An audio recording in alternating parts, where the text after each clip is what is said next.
Cyclone मोंथा Andhra Pradesh के तटीय क्षेत्रों से आकर टकरा चुका है। इसको बोलते हैं लैंडफॉल। अब ये लैंडफॉल क्या होता है? तो लैंडफॉल को साधारण हिंदी भाषा में बोलते हैं भूपतन, अर्थात भूमि पर आके जिसका पतन हो जाना। पतन हो जाना यानी कि पहले कोई अस्तित्व में था, तो अस्तित्व के लिए उसको अपनी एक ऊर्जा चाहिए होती है। यह ऊर्जा चक्रवात को कहाँ से मिलती है? तो यह ऊर्जा साइक्लोन को मिलती है समुद्र से। हमने कहा कि समुद्र साइक्लोन बनने की प्रक्रिया में समुद्र की सतह का तापमान न्यूनतम 27 डिग्री सेंटीग्रेड का होना चाहिए, that is minimum 27 degree centigrade.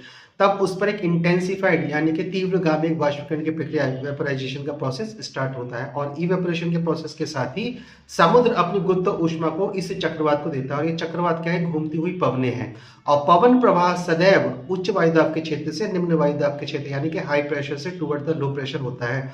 और समुद्र अपना वायुदाब महाद्वीप की तुलना में अर्थात कॉन्टिनेंट की तुलना में सदैव अधिक रखता है, क्योंकि तापमान इसमें अंतर लेकर आता है। तो इस कारण से समुद्र की सतह से चक्रवात की पवनें महाद्वीप यानी कि कॉन्टिनेंट की तरफ चलती है। जब कॉन्टिनेंट की तरफ चलती हैं तो यह तटीय क्षेत्र कोस्ट से आकर वहां पर टकरा जाती है। जब वो टकरा जाती है तो उसको बोलते हैं लैंडफॉल। फॉल पतन हो गया, फॉल हो गया, कोई गिर गया, यानी कि कोई पहले खड़ा हुआ भी होगा। तो अगर किसी को खड़ा होना है तो उसको अपनी एक ऊर्जा चाहिए होती है, एनर्जी। तो यह ऊर्जा साइक्लोन को समुद्र से मिलती है, जहां पर समुद्र इवेपोरेशन के प्रोसेस से अपनी लेटेंट हीट को लगातार चक्रवात को देता रहता है। अब जैसे ही लैंडफॉल करता है तो लैंड पे इवेपोरेशन यानी कि वाष्पीकरण की प्रक्रिया समाप्त हो जाती है, और इस कारण से इसका पतन प्रारंभ हो जाता है।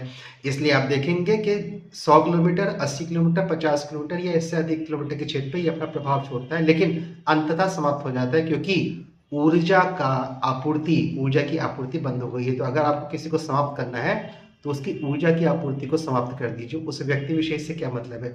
उस विषय को समाप्त करिए जहां से उसको ऊर्जा मिल रही है। ऊर्जा समाप्त कर दीजिए, विषय अपने आप समाप्त हो जाएगा। मिलता हूँ अगले लेक्चर में। नमस्कार।